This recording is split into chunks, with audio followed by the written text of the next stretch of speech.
This podcast contains spoilers, so listen at your own risk or call back after you've watched the movie. You know who you call. Leave a message. Maybe they'll call you back. Then again, maybe they won't. We're having ourselves quite a little game of phone tag here. Ring, ring, ring. I usually get this guy's answering machine. I'll call you right back.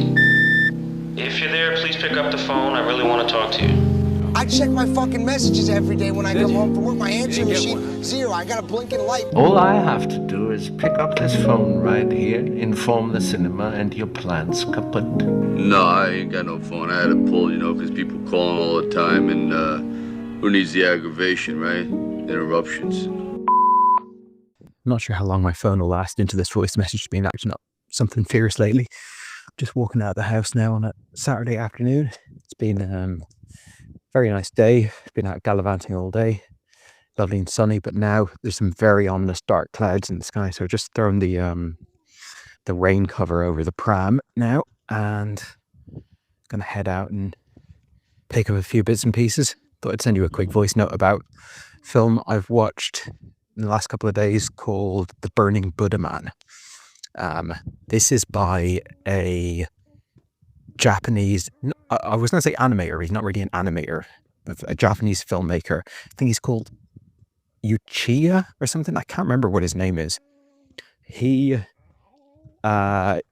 pioneered, other people have done this, more or less this exact same thing, but he uses a technique that he calls gekimation.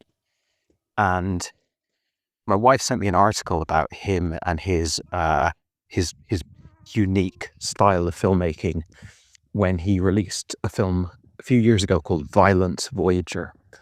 And I ended up watching that film in a previous April. Throughout April, I watched an animated film every day. And Violence Voyager was one I caught up with a few years ago and really, really loved. So for quite a while now, I've wanted to see, I believe, his only other feature-length movie, and figured this year's animated April was as good time as any to give it a go. So it's called The Burning Buddha Man, and it is almost identical to Violence Voyager in terms of like the style that it uses, the kind of scope of the project. A lot of the time, these like really, really small time independent animation people, I was going to say studios, but it's not really studios, it's just a person. They, you see the ambition of the project, it go up significantly from film to film. Whereas this, I feel like the two films I've seen by him are like almost exactly the same in scope. Now, I could be misremembering that because it's been a few years since I've seen Violence Voyager. But, yeah, they didn't see, I was kind of getting ready to be like, okay, this is the sort of proof of concept, but it's not really nearly as good. But it is. It's, in fact, actually, I prefer this one. I really like both the films I've seen by him, but this film is better written. It's got a better sort of story. It's a more focused kind of thing.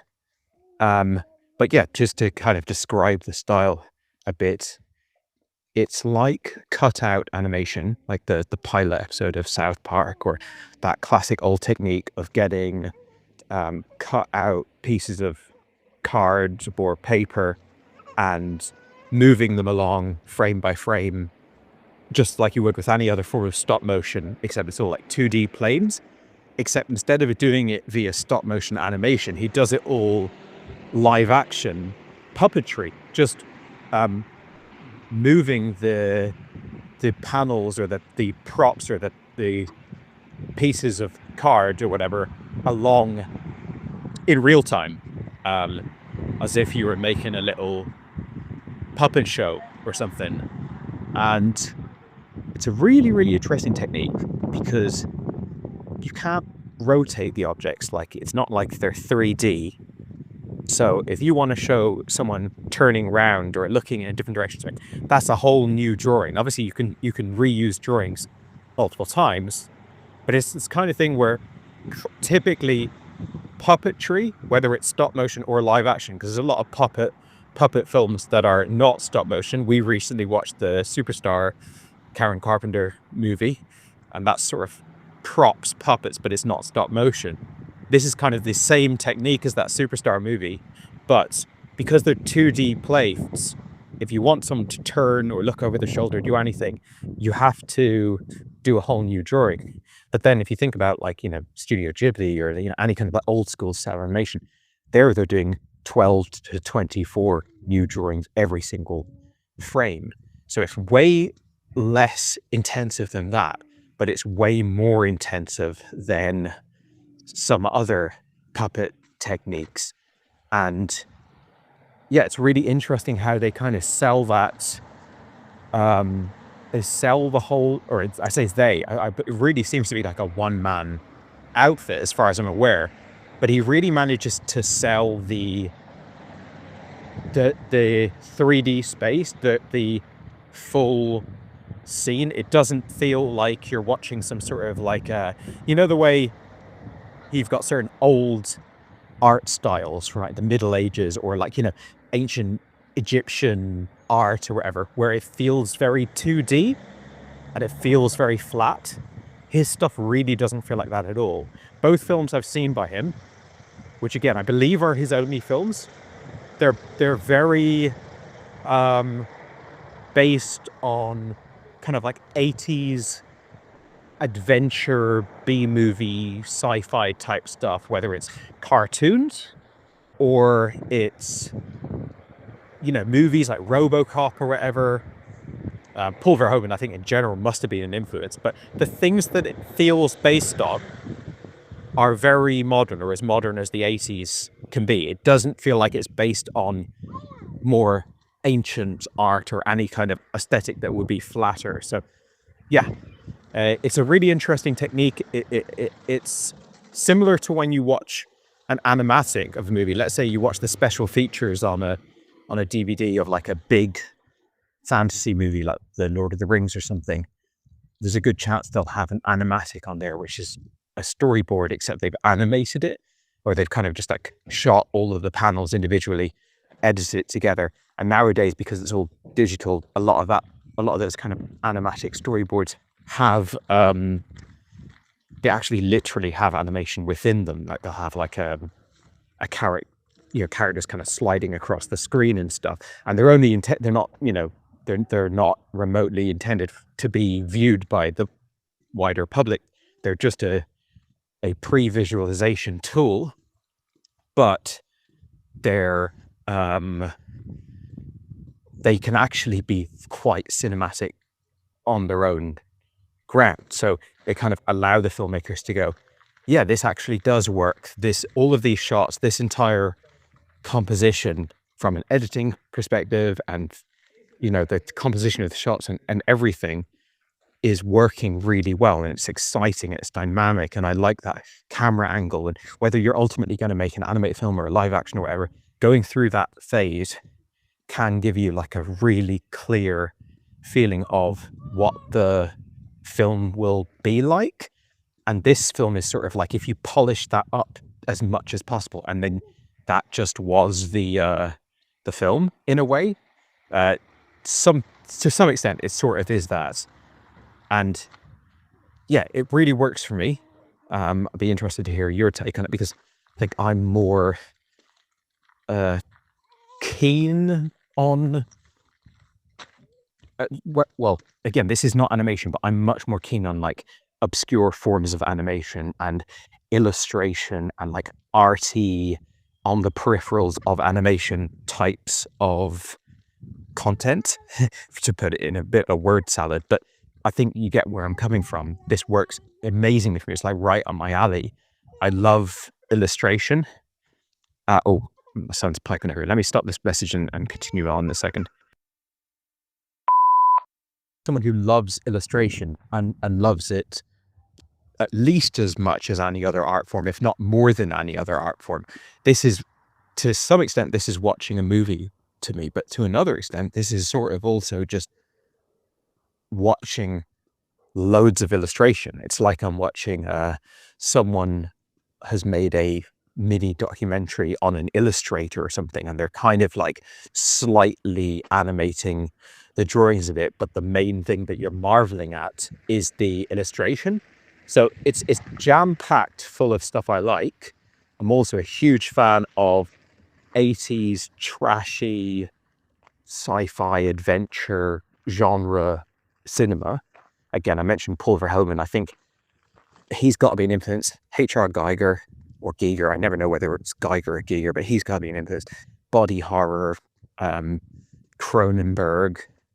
It reminded me of, there's a thing that you see sometimes, rarely, but you see it sometimes, where something is both supposed to be gross and is supposed to be like good. It's like the hero or whatever. So in Total Recall, for example, there's that character that is essentially a growth, sort of like small, like baby-like growth coming out of someone's stomach. That's an example of a monster or creature type that is both supposed to be kind of gross and repulsive, but also is supposed to be like you're rooting for them and you like them and you're a fan of them. Psycho Gorman, which has a movie I don't like at all, but that's another example. And there's various examples here and there throughout cinema history, I suppose. And I think that works really well. That's certainly the case in this movie. There's a lot of there's this kind of Captain Planet-like hero squad. It's also similar to like the Power Rangers or any of those kind of 80s Japanese sort of hero teams that can like join up, and with their powers combined, they become like a mech or whatever it is. There's a team like that in this. And there's also like ultimately the hero of the movie. She sort of becomes like where they're kind of grotesque monsters in a way, but they're also the good guys. And how, like both of these films, how much they delve into the kind of mutilation of and like heavy adaptation of the human form is really interesting. Like it's this, you know, when you see like a movie and you've got like something really bad, like permanently bad, like you can't undo that, happens to one of the heroes or the hero, like Luke Skywalker's hand getting cut off, where it's like, okay, he's probably going to defeat Darth Vader at the end of all this, and he's probably going to save the galaxy, but that hand's never coming back. And that's just one example. You know, it could be like one of their, like any kind of loss. It could be a loss of a loved one or whatever. That he seems to really, really lean into that sort of like, this is going to get really fucked up, and all parties involved are gonna,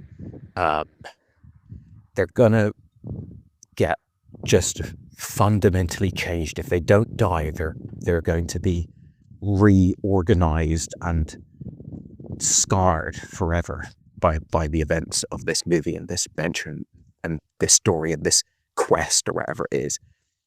And that's the case with both his films, but this one I think is just a lot more focused in what the stakes are.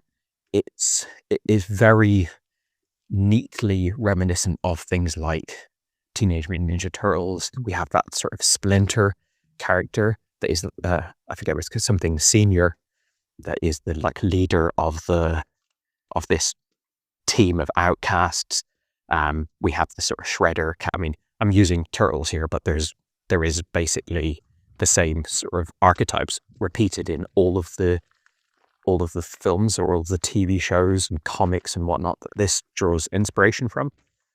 I love the arts. Like I'm not necessarily drawn to that kind of like H.R. Geiger industrial sort of body horror type stuff in a general sense, but I think when it's passed through this filter of his particular style, which is weirdly a mishmash of something that looks quite amateur and something that looks very accomplished.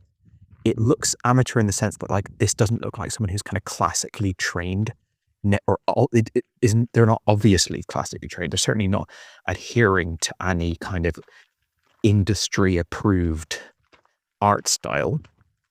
But then if you look at the like lighting, and not just like one-off moments of it, but basically every single asset in the movie, every single drawing across the entire movie is really intentionally and competently lit and really complexly rendered. Like I'd love to know how long it takes him to make a full film like this, because like if you told me how the film was made but didn't show me a single frame of it, I would assume that the rendering detail would be way, way less than what we get here. Like it seems like a massive labor of love, and he's gone so far beyond what would be advised by any kind of producer or something, because he's just like, no, I want to do my aesthetic. Like he's a true artist in that regard. So yeah, I really actually enjoy looking at all of the art and all of the cool ideas. When we were kids, you and I, we were in school together, and in some, I think it must have been in history class or art or something. I can't remember where, because it might have been in religion actually. Maybe it popped up in religion class, I'm not sure.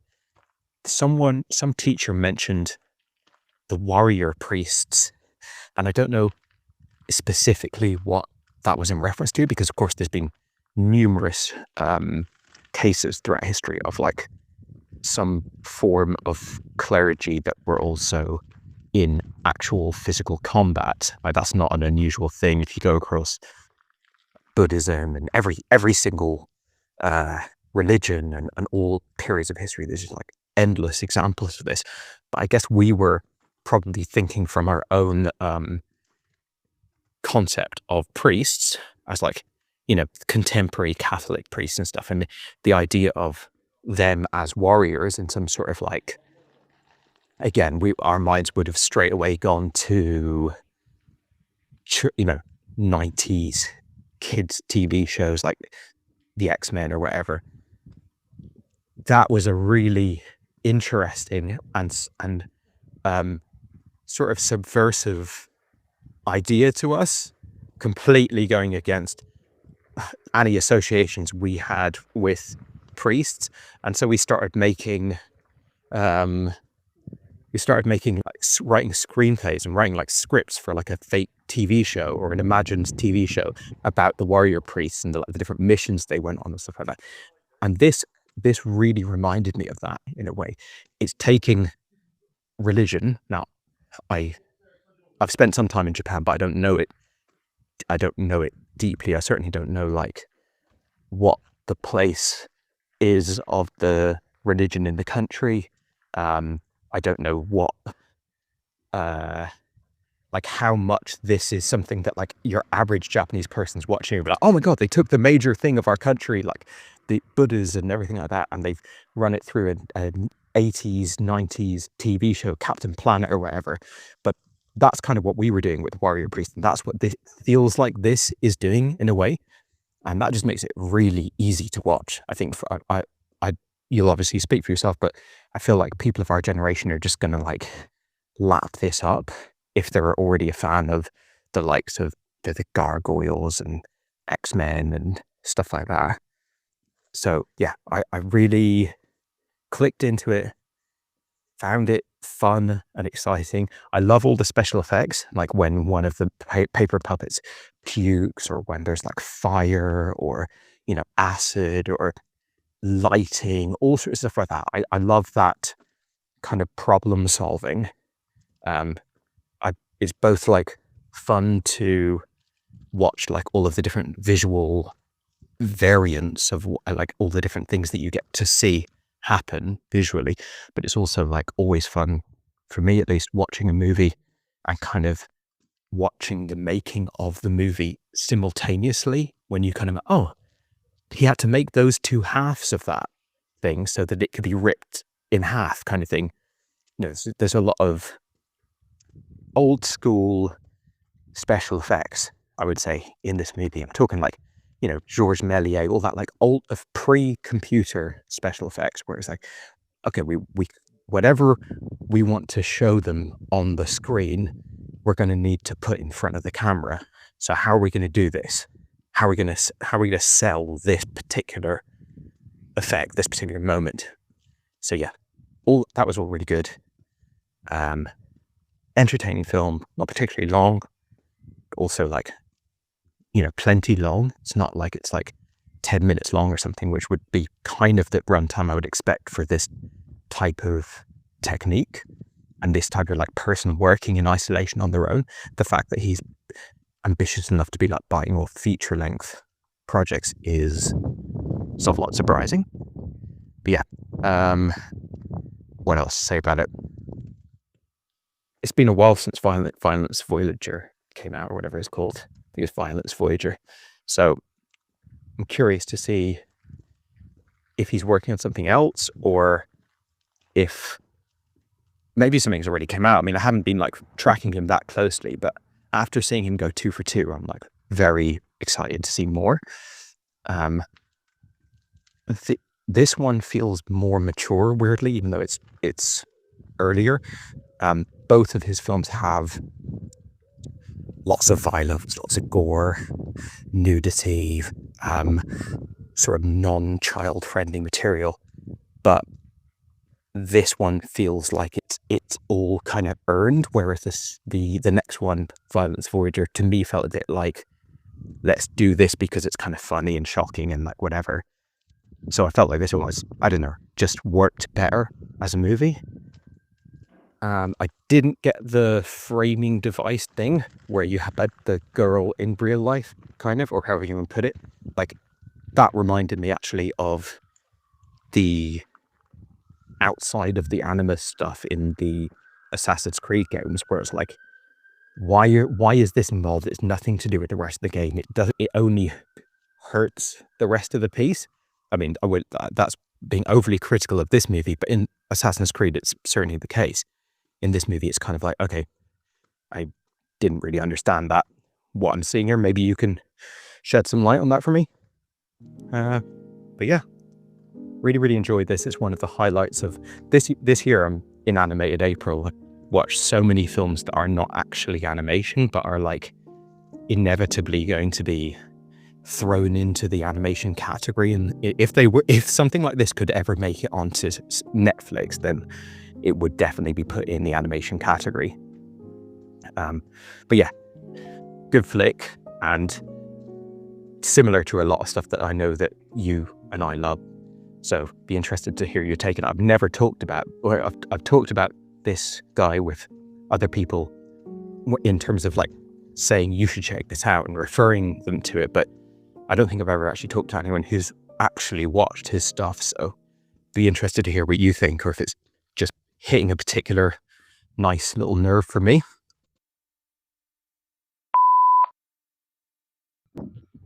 Hey man, just watched The Burning Buddha Man there Sunday afternoon. It was touch and go with the stream being dodgy, but luckily it didn't stop and stutter, which may have led me to never watching this movie, because sometimes I'm that fickle. So just to fill in the lore of the warrior priests, that was during Mrs. Mormon's art history, where we didn't do much art after a while and we had to do so much history. No wonder you thought it was history class.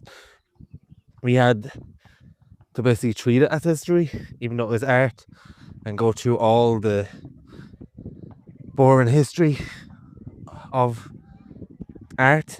Like, and I'm not saying that art can't be interesting, I'm just saying the way it was taught in that class. And that was also the same class as the horse shrine we created, which caused a bit of a thing in the school. And it's also the birthplace, I believe, of your Smallville Jesus ripoff, where Jesus was friends with Judas as a teenager.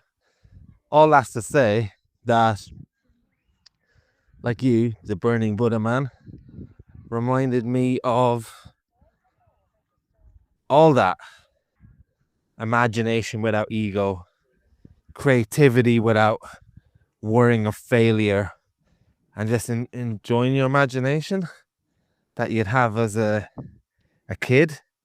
I think that movie really nailed that. It's certainly so sandbox-esque, and it reminded me of probably what I was visualizing in my head as I played with my action figures, and probably what I visualized in my head when I was doing shoddy artwork on the back of my dad's sign papers. He used to be a sign artist, and he used to do art for all these businesses and whatnot before it became print. And I used to just have all these cardboard, and used to do countless comics on them. And I used to just have so much fun in between the frames of what actually were drawn. The world that I went to pluck those frames from, which weren't very good as a 5-year-old, 10-year-old, whatever I was. But it's in between those moments, you're having that level of fun. I think this movie really lives in that world. And to answer your question about the things that you didn't understand about this movie, and I certainly didn't understand, I think you got to go back to your Smallville Jesus comic and the Warrior Priests, because we were very familiar with the lore of, or to many people, the word of God and Jesus and whatnot, and we use those type of things that I guess would be very niche for a lot of people to create an almost low-key mockery, but also mine it for outlandish ridiculousness that would become those comics. And I think this, I couldn't help but feel that this person, whether it's the artist or the writer, I couldn't help but feel that they have got extensive knowledge of Buddha lore and extensive knowledge of that religion, if it is a religion. I suppose it is. And I'm certainly just thinking this as an outsider. I might be completely wrong. Maybe it's not really heavy on it. Maybe it's just they're just using characters from it, and that's as far as it goes. But I feel like if I had a bigger understanding of it, I might be able to get these references. So I think that scene where you're talking about, where it's the virtual land where the grandmother lives, and it's like something out of the Matrix. Why is that there? Well, I feel like it's probably because the writer was thinking, oh, everyone's always talking about Buddha goes to the spiritual plane. And again, I could be talking out my ass, like Buddha goes to the spiritual plane. Well, could you imagine if it was a place like the Matrix where the grandmother could be stuck to this cord and in this virtual real world, and in a sense become virtual Buddha? And I think the movie is littered with a lot of stuff like that, that if you have your finger on the pulse more, you know what they're talking about. Whereas I didn't, because my understanding of the 5 pillars or whatever that is not really there. And I think when they're talking about the statues and whatnot, all that was a lot more confusing than it needed to be if I understood it, because obviously this is a very niche understanding in many ways. However, separate to that, and the things I did struggle to follow, I actually really like this story, and it reminded me of The Matrix, as I said. Everything, everywhere, all at once. Power Rangers and The Fly. And it's just cranked up to this outlandish level. As something that you can only really get with animation at times, or sometimes big budget movies if you're really lucky. It's funny, this type of imagination lives in really high budget stuff. Although that's less true now since the advent of CGI. But let's just talk about Christopher Nolan's type of imagination, or people that had to work with more physical things before, like stunts and whatnot. And then this type of imagination really also works in the low level of that. Like people doing it on a much smaller budget, really trying to come up with ways to express stuff within the lower parameters of money.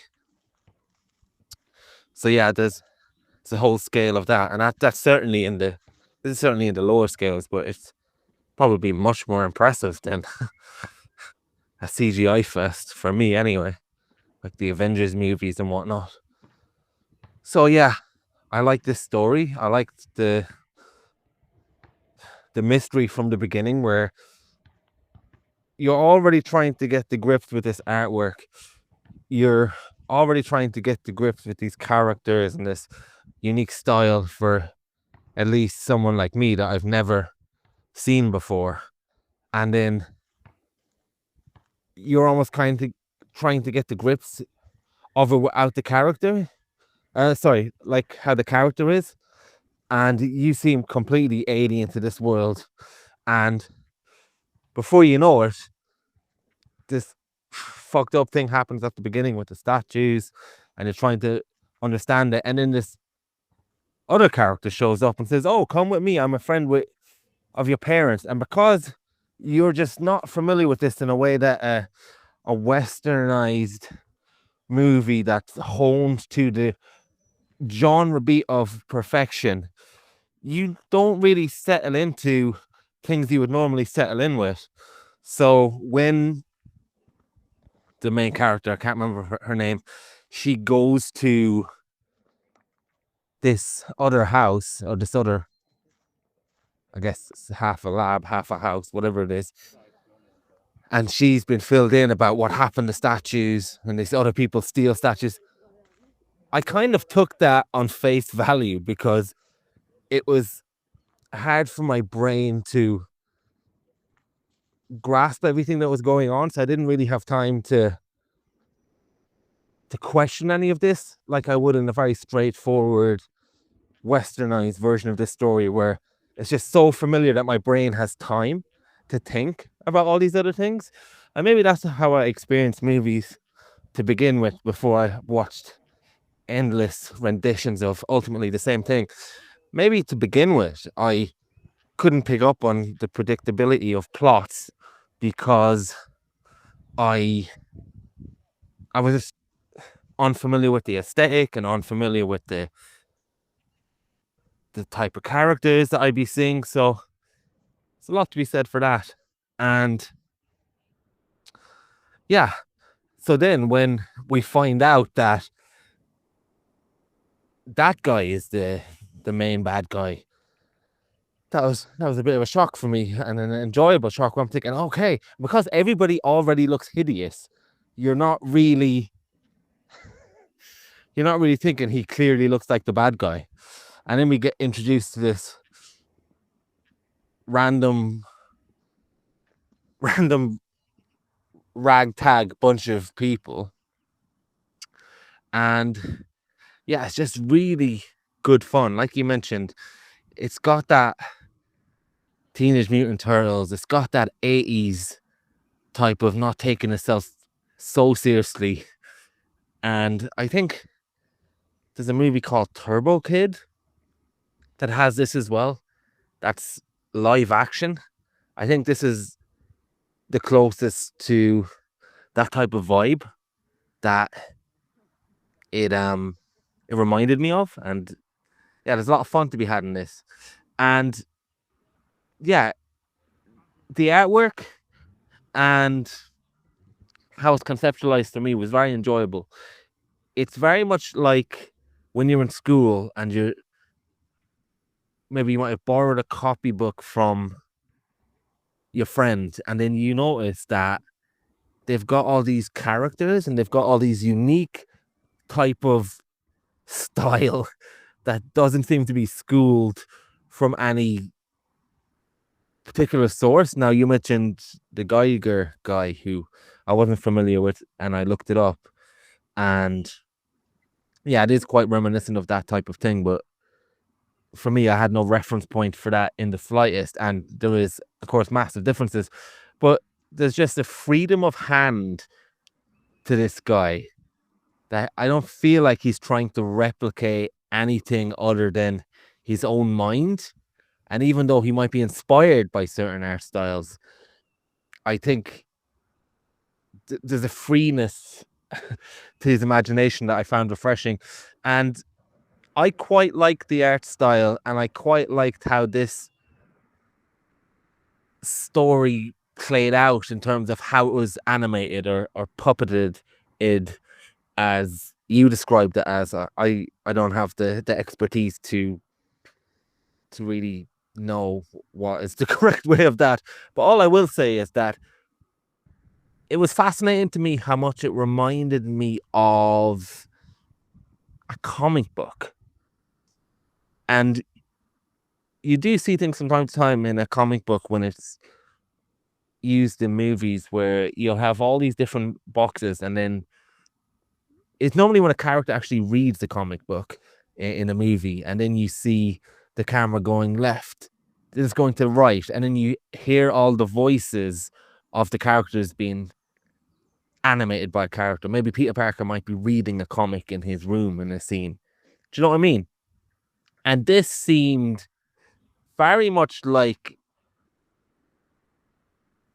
the ultimate conceptualization of that, because it managed to give me the panels of a comic book or a graphic novel, but it managed to find movement within that frame that comic books wouldn't be able to do, and that traditional animation would take it to another level, so it wouldn't stay within the realms of a comic book.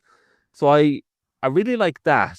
I really like the stillness of the background, and then that we got some movement in the foreground, I guess due to the limitations of that art style. But I thought it was really good, and you gain a lot from it. I felt like I was flicking through pages and being told a story, but at the same time I had some movements that allowed it to have some filmic merit, if that's the right word. And like you mentioned as well,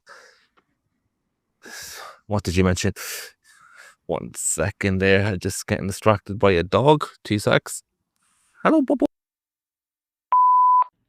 Sorry, got distracted by a dog. I'm in a park. That's gonna happen. So yeah, I can't remember what I was gonna say that you said, but what I will say is the other thing that this reminded me of as well in its type of artistry is, do you remember when you're playing those old Sega Mega Drive games or those old Super Nintendo games, and they used to put in types of animation that was basically a still, but they use color patterns or they use pixelization to create movement. I think this movie does that as well, which I really enjoyed. And oh yeah, I remember what you said now. I like all the visual effects that it managed to pull off as well. Something as simple as lighting the the paper cutout of one of the characters on fire, using gel as some ooze coming out of characters' mouths. Obviously, these are very practical effects, and they used very slightly, but they work very well. And I think the sound design is absolutely fantastic for making these backgrounds and these animation figures come alive as well. We get these scenes where the main character, she goes into the virtual world, and we hear this horrible kind of orifice deposit type of sound effect that really sells what's happening. And even just something as simple as when the Buddha gets her head shaved when she's about to go on her journey of becoming a Buddha, just using something as simple as hair clippers. So yeah, this is a realm that I've never been in before with this type of animation and artwork, but I certainly had a good time. And I think the movie really ratchets it up as well in the final third, where she becomes the ultimate Buddha. She's got 4 hands like that character from Mortal Kombat, and the grandmother comes out of her sleep, and she can't believe she's old, and she's adjusting, and then she has spirit level. It reminded me a lot of a few Japanese fighting games. And obviously when it came down to the choreography of the fighting scenes, even though it's fairly limited in what it can do, again, the sound effects of a leg kicking somebody, or the way they're able to spin the animation or the puppet-like figure off into the distance with some laser sounds and whatnot, that all goes a long way to really getting you invested in this. And of course you have the showdown and the head-to-head of the characters at the end in this great scene. And again, this is probably where, if you're familiar with the source and the Buddhist stuff that this has been taken from, I probably ratcheting it up on another level. There's probably something I'm missing. For instance, there's an episode in South Park where Jesus is in it, and basically anytime Jesus gets trapped, he kills himself and he becomes resurrected. So it's almost like a heightened version of what if a resurrection was a superpower. And yeah, I think there's a lot of that going on here that is completely over my head, but that just look like pure insanity to me. But I feel like it's rooted in something that I just don't understand. And yeah, I'm glad you put it on my desk, and I'm not sure if I'll get to that other movie anytime soon, but I'm certainly putting it on my watch list. Violence Voyager. Oh yeah, that's what I was going to say as well. Do you know what I really liked as well? I liked the nice little touch that this movie bookended, where we see the live action people looking at the artwork and looking at the figures, very much a type of seeing the puppet masters. And then the story starts, and then at the end we also see them go back to the live action character, and she talks directly to the camera. And just seeing the people next to the things they've created really kind of makes you admire the effort and the type of dedication that must have went into this. Because like you said, with animation, it's almost like you're too used to it at this stage, so you don't appreciate in the Studio Ghibli or the classic Disney that they had to animate so many things. And when you just see it moving seamlessly, your brain is kind of tricked into thinking that it is just fluid movement, and there wasn't people drawing that. But in this, because it's not actual fluid movement, you really notice, and not in a distracting way, but you really notice in an admiring way the different character models they had to create for these different expressions, and to have them move and to have them get kicked and then have a squint on their face. You really see the amount of detail, I guess is the proper word, the detail that was put into this. So yeah, glad I watched it. It's quite an experience. Hey man, just walking home now from the office. Stunning weather. I mean, literally perfect weather. You couldn't possibly have better weather than I've got right now. Any hotter than this is too hot. It is that time of year where first thing in the morning is still quite cold. So I considered leaving the house wearing shorts, but I figured it might be too cold for my walk in. Probably wouldn't have been, but now I'm walking home in trousers, feeling very overdressed. But anyway, eyes hearing your thoughts there, Burning Buddha Man. I'm just walking home with a drink now. And yeah, just to clarify one thing, because you finished your voice note there on the talking about the ending, how you liked, I don't know if you misspoke there, but you said it was nice to see the people standing there with the stuff they'd made. As far as I'm aware, the characters that we see in the beginning and ending of the movie, the sort of waiter guy and the sort of high school girl, are not, they're not supposed to be taken as like the makers of the film. Neither are they the makers of the film, nor are they supposed to be kind of standing in as the makers of the film. They are characters within the narrative. And just to clarify, that was the thing that I didn't understand. The beginning and ending of the movie, not the plane of existence that the grandmother goes to, which you described as being like the Matrix. Everything that happens, like that's illustrated, so the entire movie except for the first like 2 minutes and the final 2 minutes, I understand as much as one can. Or like you said, as much as one can without like a deep grasp of Buddhist traditions and stuff like that. But the very beginning and the very end, that live action framing device, I don't really know how to interpret that at all. Doesn't deplete from the movie, but that's what I was referring to as the sort of like animus or out of the animus Assassin's Creed stuff, where it's like, okay, fair enough. Not really interested in this because this is not what I'm coming to this movie for. And thankfully it kind of gets out of the way. I presumed it was done for, and then it comes back at the end and I was like, okay, here we go again. But yeah, that doesn't add much to the movie for me, but I really loved this film. It's a few days since you sent that voice note, probably a few days more since I sent my voice note. So it's been I don't know, maybe like 5 days or so, 6 days since I watched the movie. And just, you know, I look back on that film very fondly now. I have since done some research on Ujicha, who's the director.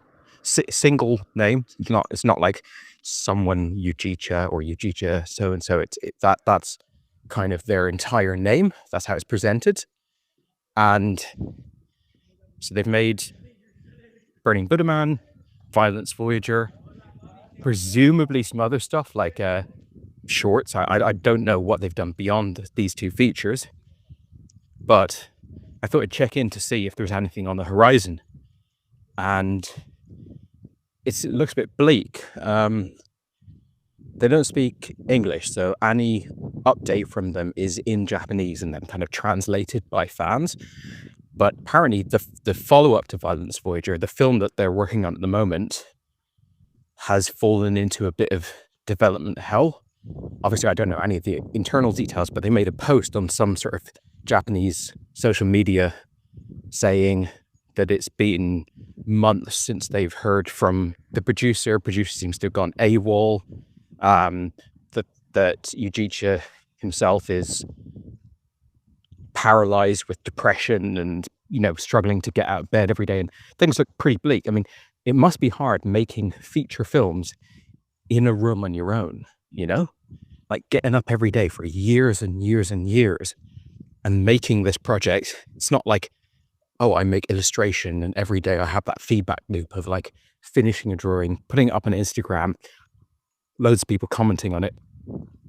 You're just completely siloed off from the world, working on it. And it's not like Phil Tippett or someone where you're doing that, but you're also got this whole career intermingled with it. Like for Ujicha, I feel like this is his whole gig. I don't actually know that to be the case, but that's my kind of assumption. So yeah, when I saw that, it was quite heartbreaking. He's a true artist. The work he's doing, I think, is fantastic, and it's unique and valuable, and it's a shame to see it. It's a shame to think that this world can't support that, but it can support all of the generic garbage that just gets shoveled out by major studios all the time. We can have, you know, what's that new Netflix movie with Chris Pratt in The Electric State? We can have that costing like $250 million, and then maybe like with marketing on top of that, you're talking about like $500 million. But we can't spare $1 million or $100,000 or whatever Ujicha would need. I mean, he's literally doing it all himself. So I guess he'd just need to pay his rent and his groceries and have like a modest little salary for the 4 or 5 years it takes him to make one of these. And as a sort of arts and cinema culture, the world isn't set up really to deliver that to him. That's sad. I thought about reaching out. Obviously, I'm just a random guy, so there's not really... I would hope that he's got legions of fans sort of like coming to his support. I don't mean financially, but just, you know, say, hey man, we're here, we you know, we're fans and whatnot. So you kind of with people who are like some degree of celebrity, partly you think, well, they don't need a fucking pat on the back from me. Who am I? I'm nobody. But then there has been times in the past where I've seen creators that I like going through hard times, and I've, you know, got in touch with some kind words, and they seem to have appreciated it quite a lot. So the language barrier, of course, is there, but I might try and figure out if there's a way to contact him. Just say, I really love what you're doing, and, you know, if there's anything that I could do to kind of help, you know, maybe a chat or something like that. Who knows? I don't know if that's something that would be of any value to him whatsoever. But watching these two films, as you said, it's kind of like it casts your mind back to when you were a creator, like every single human is when they're a child, and you were a creator that it didn't need to be qualified by any kind of market appeal or any status or anything like that. It was just like, it's so fun to funnel your imagination into something tangible, something external to you. Like, that is just immensely rewarding. And this film absolutely seems to be made in that spirit. So yeah, when you see adults doing it, I suppose, it's very inspiring, because I'm sure Ujicha could go and get a job with some sort of like, you know, graphic design company or something. You know, there'd be a place for him to work somewhere in the machine, and to have managed to make really great, significant work without having to kowtow to that these bigger, more capitalist structures is really inspiring. You mentioned the Smallville Jesus thing. I don't remember that at all. I have a terrible memory, an absolutely atrocious memory. I basically remember nothing from my childhood until prompted. And in some cases, maybe this is just coming of age now, in some cases, even when prompted, I don't have any recollection of it. For example, that Smallville, I don't know if it was a comic or what I was making. Certainly remember being a fan of Smallville, but I don't remember making a Smallville Jesus mishmash. Although it does definitely registers as the type of thing that I could see myself doing. You referenced The Fly in your voice note. Fully agree. Great reference. I love that in The Fly, the entire plot is based around that concept of like, what if you went into the machine and a fly also went in at the same time? In this, it's more of a single one of the many ingredients of what makes up this film, but it is a great little bit of kind of body horror and world building and interesting fantasy. So yeah, very very much enjoyed that aspect of it. Just how imaginative the body horror stuff is in the film. Like it's very I don't know. It's I'm just going through a tunnel here. It's there's one sort of version of this film that is like, let's just make everything as gross as possible. Let's just make everything as slimy and goopy and creepy and weird and like interesting to look at as possible. And then there's another that's like, let's actually have rules to it. And this is not, it's uber serious. It's not a fucking hard science movie or anything, but there was just like a bit more thought put into this. Like, for example, there's certain types of Buddhas that are wooden Buddhas, and because of humidity in the air and changing temperatures, wooden Buddhas are made with an enclosure in the middle. And so therefore, if you get merged with one of those, there's a chance that you might be fully protected and be like in the enclosure. Whereas if you get merged with a stone or a bronze Buddha or something, like you're just screwed. Little details like that, I think, work really well. You mentioned that you weren't familiar with H.R. Geiger or Giger. I don't know how to pronounce it. It's funny, you said you've looked him up there. I hope that in your brief bit of research, you noticed that he was the concept artist behind the Alien franchise. You're a huge fan of the Alien franchise, and that's what he's most known for. He's done a lot of illustration, and if you look at his illustration, unrelated to Alien, just look at like random paintings he's done, it's immediately recognizable as this is the guy that like designs the world of Alien. So I think this film owes a debt to him, as do many modern pieces of sci-fi and body horror and stuff like that. And I like your comparison to comic books. That definitely came to mind. I'm a huge fan of comic books, and I kind of like when a film, forget about film. I like when a work of art evokes another art form that I'm also a fan of.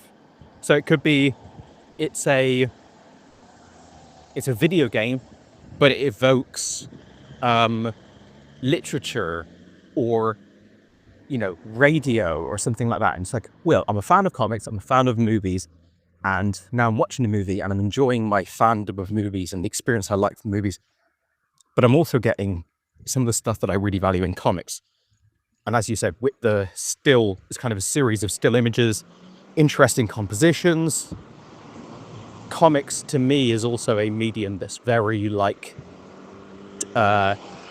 sometimes it's made by one person, but even when it's made like at a high budget level, like a Spider-Man or something, it's still only made by like 5 people or something. It's very small scale in how like collaborative it is as a medium. So that's another kind of aspect I like of comics, and that sort of continues in this film. And you were talking about the kind of animation technique of old school video games,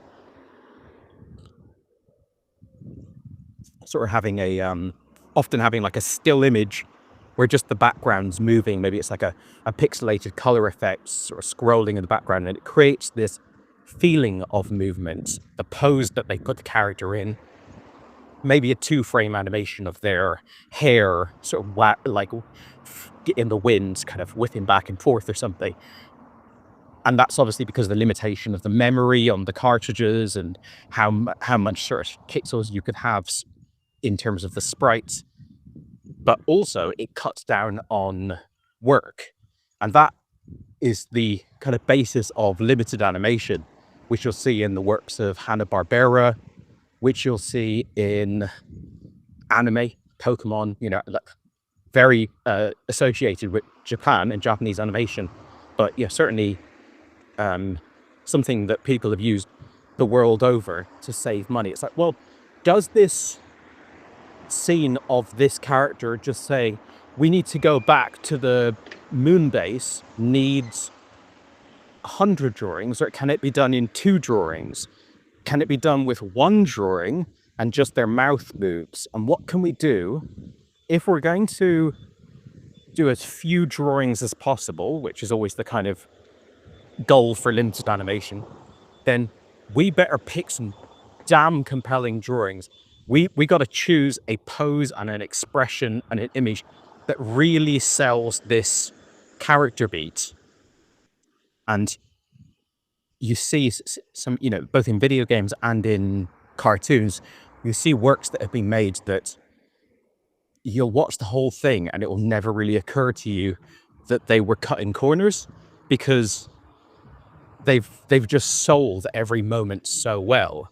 And I'm not going to say that Burning Buddha Man is some sort of like, this is the gold standard. There's better examples of this, but it's following that same thing of like, okay, I'm going to need a drawing of him like this, and I'm going to need a drawing of him like that.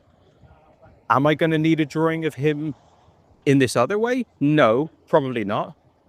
Am I going to need a drawing of him doing this? Yeah, I do kind of need that. And it's like the economics, both in terms of time and money, of making a call on every single image in it and boiling scenes down to like the most efficient array of individual assets that you'll need. And then, of course, because of this, unique technique of physically moving the cutouts on screen, you've got another dimension to it, which is like, well, what can I do with this? And how many times can I reuse this? And how can I emote this? So it's like just a guy with his back to him, but how can I make it seem like he's like curiously inching towards something or whatever? So again, when I'm watching a film like this, I'm always kind of watching the film and watching the making of the film simultaneously. And I think this is a very, very well-made film. If you're going to do this film, if you're going to make this film, I think he's done incredibly well in all of the challenges that poses and delivering on the potential that the film has to the greatest extent possible. So yeah, big fan. Eager to see more. Certainly hope that this animator, or this filmmaker, is not swallowed up by circumstance. And I think the next port of call for me is going to be double checking if there's anything else out there. I don't think there's any more feature-length films, but there may be. I mean, it would be kind of weird if he jumped straight into a feature film as the very first time he ever used this technique. So there's a good chance there's some other works out there. I'll have a look. Yeah, anyway, I'm going to pop into Iceland now, do a bit of shopping, and enjoy the rest of my walk home. Hey man, just in the park now myself. Just listen to your voice note there, and my partner and my friend are reading books. I'm not going to get involved in that type of thing. I've got enough hobbies. It's not that I haven't read before, but it's just, it takes me a long time to read. So yeah, just to get on the same pace with the intro and outro. Yeah, I presumed it was the voice artist of one of the characters holding the version of herself. That's what I meant. Maybe I did misspoke. And then I didn't give it too much thought, but subconsciously I thought that the other guy might be the director. And if you're saying that's not true, then I'm forced to evaluate what the fuck that is in real time. I come up with an explanation, which I don't have. The only thing I can think of is maybe it's a form of theater in Japan, where that's a traditional type of way of welcoming somebody to a show or play, and then that's how they end it. I don't know, but I'm not going to delve into it too much for now. And like you said, it is very much the least interesting thing about the movie, but maybe it's almost an usher technique into the actual thing. Who knows? I don't have too much to add, to be honest, to what you said. It is interesting when you talk about the choices in terms of the limitations of lower budget animation, to put it crudely, in that you have to make decisions on what you draw and what you don't draw. It seems very simple, and I'm far from an expert on this in the slightest. But I think that anime or manga started in that style because it was easier to depict characters and scenarios. Now, I could be completely wrong. I might have pulled that out my ass, and the internet isn't working here, so I can't actually verify that. So it might be absolutely nonsense. But yeah, hearing what you said about that director and the state he's in now, presumably he's still in that state. I don't even know how you found that information, unless you went on a searching for Sugar Man type thing. Maybe we need to go to Japan. But yeah, it's nice to hear your sentiments that reaching out, it has helped people in the past. And to be honest with you, I use Twitter and it's a cesspit. I'm not saying he's on Twitter, but if I have a positive thought about somebody, I tweet it to them. Like there's a presenter that I think done a good job, then I message her. And if there's just someone who does a good job, because it's so much easier to, not for me particularly, but for people in general, just to complain or tweet hate. But I think if you have something nice to say, people don't hear it often enough, so it might be appreciated. Now, I don't know how your Japanese is. It's probably terrible, but I will say that I have a Japanese friend who, if you did want to say something, I could definitely get her to translate it. And I don't know how you would get it to him or what links you have that you seem to have some kind of information that I could definitely get her to translate what you say, and for whatever small good it would do. And yeah, not to say that this art contributes significantly to the culture, because I guess it's too niche for that, but you have to say that these type of unique artists and these people who do literally draw outside the box and march to their own drum and just do these unique things, they're the people that need to be protected and allowed avenues to do their art and supported. So we do have these type of things, and not to be elitist or anything, but like you said, the manufactured machine type of art, which lots of it I've absolutely enjoyed, but there is an excess of it, and there's not an excess of this type of thing. So yeah, these type of people and characters need to be wrapped in cotton wool, and hopefully he gets back to doing what he's good at very soon. Your mailbox is full. Please delete new or stored messages which you no longer need so that new messages may be received.